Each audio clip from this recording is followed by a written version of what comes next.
Hi everyone and happy 2021. I know we're already like at the end of Feb, but I felt like it would be very awkward of me not to say compliments of the new year, and I hope you guys all had a wonderful festive season. So today's video we are going to be starting off with a brief discussion on Valhalla, because this is the next project tour that we'll be taking on for a couple of weeks. So Valhalla is an apartment in Clifton and it consists of 2 bedrooms and 1 bathroom, and the footprint is 102 square meters. The clients are based in the United States, so it was quite difficult to navigate with communicating with them and having meetings, but that's a story for another time. The client's brief was extremely simple. It was mainly a functional brief. They basically wanted a 2-bedroom apartment with 2 bathrooms, and a bathtub was essential in one of the bathrooms. Their main objective was that we could do whatever we wanted in the apartment as long as we did not obstruct the beautiful views of the ocean on the south and the north side of the apartment, as well as the natural light that comes in. But this was a very different brief for me, because usually clients have their accommodation schedules but then also tell me what kind of style they want or what kind of look and feel they were going for, but they kind of left that very open. On top of adding an additional bathroom to the space, we were adding 2 extensions, one to the south side and one to the north side. The south side extension was basically taking over a portion of an existing outdoor area that they had that was not really easily accessible. And then the north side, we were doing a pop-out that cantilevered off the building. So that was very interesting and very exciting. I was the lead interior designer, the lead interior architect, although I'm not professionally an interior architect, but I designed both of the facades.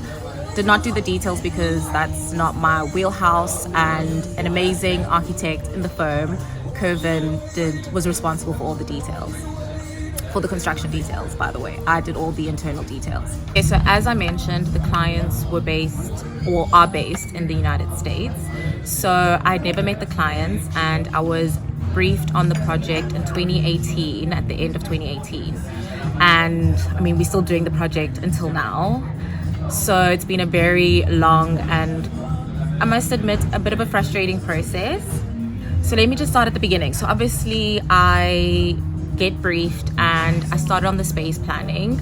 We went through about 14 or 15 revisions of the plan until we got it right. Clients rejected the first proposal, and rejection after rejection, it became even more frustrating just because my background is in high-end residential interiors, and that's typically categorized with a large main bedroom, a large ensuite, and clients wanted a bigger shared living space and a more intimate bedroom space and a very small and functional ensuite. Because we're doing 2 extensions, we obviously had to get an engineer on board, and we got the QS on board. The budget for this project was 4 million, and the clients were adamant to keep it within budget. Existing plan, the 2-bedroom, 1 bathroom. As you entered the space, you had your kitchen on the left and the living space on the right. And the living space had the best views of the ocean.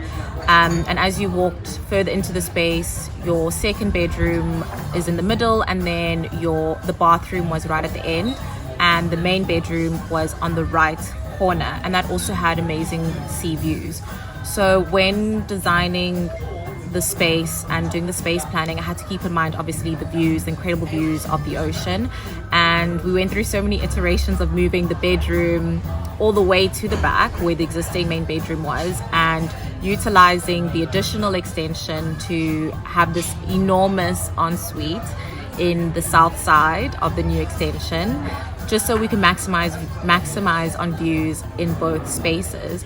But you'll see with the final plan that we came to, we moved the main bedroom all the way to the front door, and you don't get any views. But like I said, they wanted to maximize on their living spaces, which was very important to them, so that ended up having all the views. and the sunroom became a space that they are just going to use freely, which was another area for me that kind of was a bit frustrating, just because I'm so used to space planning with every single factor in mind. So whether it is, if you tell me that the space is going to be used as a library or study, I know what kind of things to provide in terms of electrical requirements, the lighting that you need, and just general like zones that you'll need in a space. And because you'll see with this new plan that there are so many empty spaces that I have no idea what they're going to be using them for, but they're pretty happy to just have this blank canvas. And so we kept the kitchen at the back, and that also has a lot of incredible views.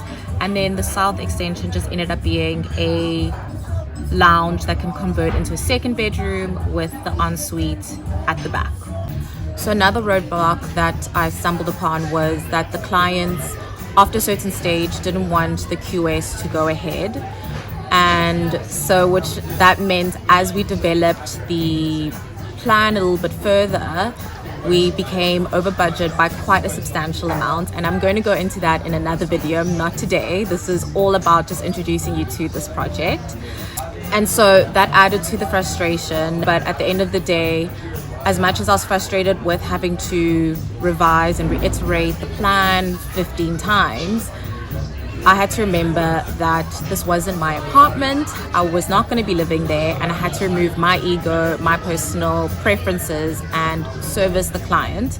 Obviously with my guidance, because I'm an expert in what I do, but I just had to remove myself from the situation.